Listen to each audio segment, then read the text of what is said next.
कृष्ण या विष्णु 4 महीने सोते हैं, शयन एकादशी से लेकर उत्थान एकादशी तक। और उत्थान एकादशी को जब भगवान जगते हैं तो भगवान को पहला काम क्या चाहिए? भगवान की जैसे ही आंखें खुलती हैं तो पहले तुलसी चाहिए और तुलसी के साथ शादी चाहिए। That's all.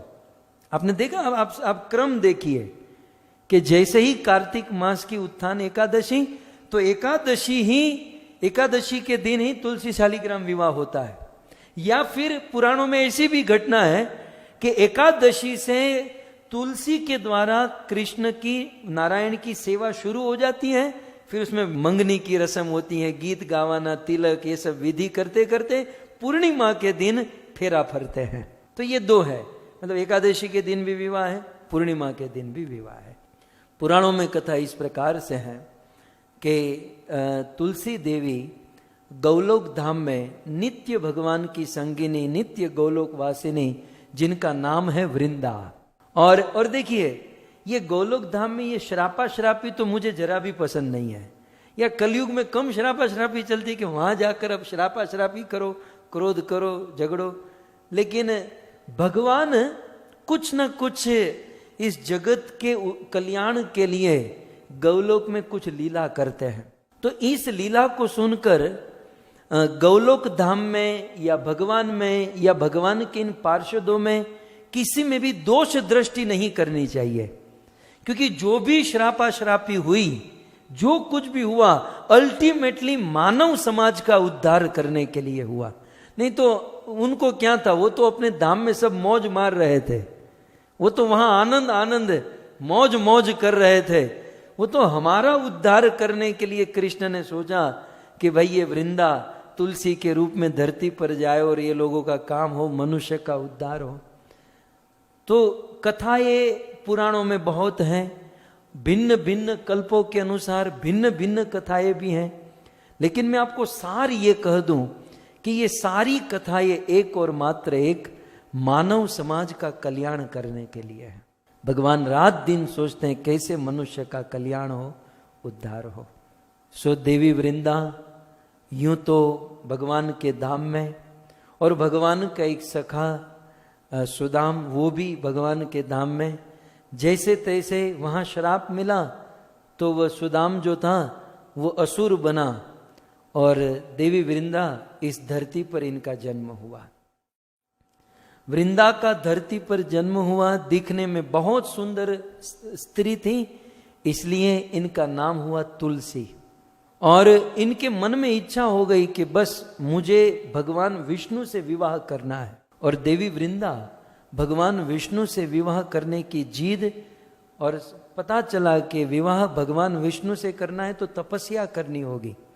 जैसे रात दिन फेसबुक में बैठे बैठे भगवान नहीं मिलेंगे, केवल वो चैटिंग करने से और टीवी देखने से भगवान को प्राप्त करना है तो तप करना होगा। और बद्रीनाथ धाम में जाकर तुलसी ने बहुत तपस्या की और ब्रह्मा जी प्रकट हुए। और ब्रह्मा जी प्रकट होकर कहे कि देवी, आपके भाग्य में, इस जन्म में आपके भाग्य में भगवान विष्णु पति के रूप में नहीं लिखे, क्योंकि ब्रह्मा विधाता है और विधाता के लेख तो कोई मिटा नहीं सकते। तो ब्रह्मा जी ने कहा कि यूं तो आपकी तपस्या इतनी योग्य है, वैलिड है कि भगवान विष्णु पति के रूप में मिल जाए, लेकिन मेरी विधि को मत तोड़ो, क्योंकि आपके लिए दूल्हा तैयार है। मेरी सिस्टम टूट जाएगी, इसलिए आप विवाह कर लो। अगले जन्म में निश्चित आपकी ये जो इतनी बड़ी तपस्या है, भगवान विष्णु आपको पति के रूप में प्राप्त होंगे, मैं वचन देता हूं। देखिए, तुलसी और शालिग्राम का जो विवाह हुआ, उस विवाह के पीछे ब्रह्मा जी का आशीर्वाद, ब्रह्मा जी की कृपा। जब तक गुरु की कृपा न हो तब तक हमारे जैसे जीव का भगवान के साथ संबंध नहीं हो सकता है। इसलिए गुरु कृपा की अत्यंत आवश्यकता है। यदि पूछा जाए कि तुलसी और शालिग्राम विवाह के बीच में कौन था, तो वो ब्रह्मा जी थे, वो गुरु थे। ब्रह्मा जैसे गुरु से के कारण तुलसी शालिग्राम जी का विवाह हुआ कि ब्रह्मा जी के आशीर्वाद से वृंदा देवी को वरदान मिला कि इस जन्म में तो पॉसिबल नहीं है, लेकिन अगले जन्म में भगवान विष्णु के साथ आपका विवाह निश्चित होगा। मैं यही कह रहा था कि गुरुजनों के आशीर्वाद से ही भगवान की प्राप्ति होती है। अब विधि के अनुसार तुलसी का विवाह जलंधर के साथ हुआ। इसका और एक नाम है शंखचूड़। जलंधर कहे, शंखचूड़ कहे, इनका विवाह हुआ और वृंदा पतिव्रता नारी हुई। वृंदा के जीवन से सीखना चाहिए। वृंदा ने लौकिक धर्म भी निभाया और अलौकिक धर्म भी निभाया। अपने पति जलंधर की बहुत गाढ़ प्रगाढ़ सेवा और पतिव्रता नारी हुई और भगवान श्री विष्णु की भी आराधना। अब पति ऐसा मिला जो देवताओं का द्रोही था। जलंधर देवताओं के साथ युद्ध करने लगा, देवता परेशान होने लगे, इवन शिव जी को भी हरा दिया, इन सारे देवताओं को परास्त किया। और उसके पीछे कारण यही था कि जब जलंधर रणभूमि में युद्ध करने जाता तो ये वृंदा भगवान विष्णु की आराधना करती और भगवान विष्णु के आराधना के कारण, सतीत्व के कारण, पतिव्रता बल के कारण उनके पति की रक्षा होती थी। सारे देवता भगवान विष्णु के पास, प्रभु आप इसका कुछ कीजिए। बोले मैं क्या कर सकता हूं? बोले हम जलंधर के साथ युद्ध करते हैं, आप इनका पतिव्रता जो व्रत है उसे तुड़वाइए। तब भगवान विष्णु जलंधर का रूप धारण करके वृंदा के घर पर गए और उनका पति जलंधर युद्ध रणभूमि में था और यहां पति का रूप लेकर भगवान विष्णु आए। वृंदा ने सेवा पूजा बंद कर दी और वृंदा का पतिव्रता धर्म टूटा और वहां रणभूमि में भगवान शिव ने जलंधर का मस्तक काट दिया, लेकिन वह जलंधर का मस्तक उड़कर वृंदा के गोद में आकर गिरा। बोले तेरा पति मैं हूं, ये नहीं है। तब पतिव्रता नारी वृंदा उस जलंधर का रूप लेकर आए हुए भगवान विष्णु को कहने लगी कि आपने मेरे से छल किया है, कपट किया है, मुझे जल्दी कहो आप कौन हो, कौन हो, आप इस रूप बदल कर क्यों आए? भगवान विष्णु कुछ नहीं बोल पाए। तब आक्रोश में आकर, अब दुखी व्यक्ति क्या नहीं कर सकता, सो आक्रोश में आकर, दुख में आकर देवी वृंदा ने श्राप दे दिया कि आप पत्थर की तरह खड़े हो, मैं श्राप देती हूं कि तुम पत्थर ही हो जाओ।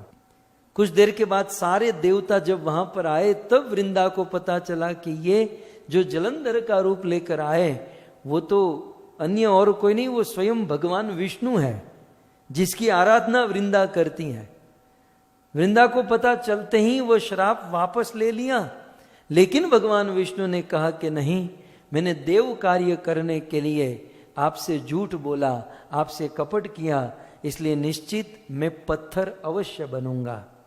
इसलिए मैं कलयुग में पत्थर के रूप में, शालिग्राम के रूप में प्रकट होऊंगा और वृंदा तुम कलयुग में तुलसी के रूप में प्रकट होगी।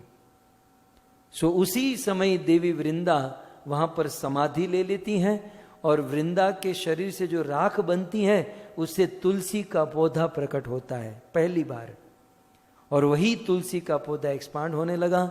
तो वृंदा ही तुलसी देवी के रूप में प्रकट हुई और भगवान विष्णु शालिग्राम के रूप में प्रकट हुए।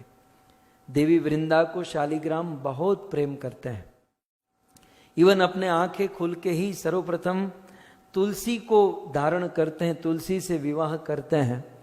और तुलसी देवी जो है राधा और कृष्ण की लीला में राधा और कृष्ण को मिलाने का काम करती हैं। तो ऐसी माँ तुलसी और शालिग्राम जी का आज विवाह है। तो आइए आप सब लोग सज धज कर आए हैं, हम लोग ज़्यादा समय न लेते हुए हम विवाह में भाग लें।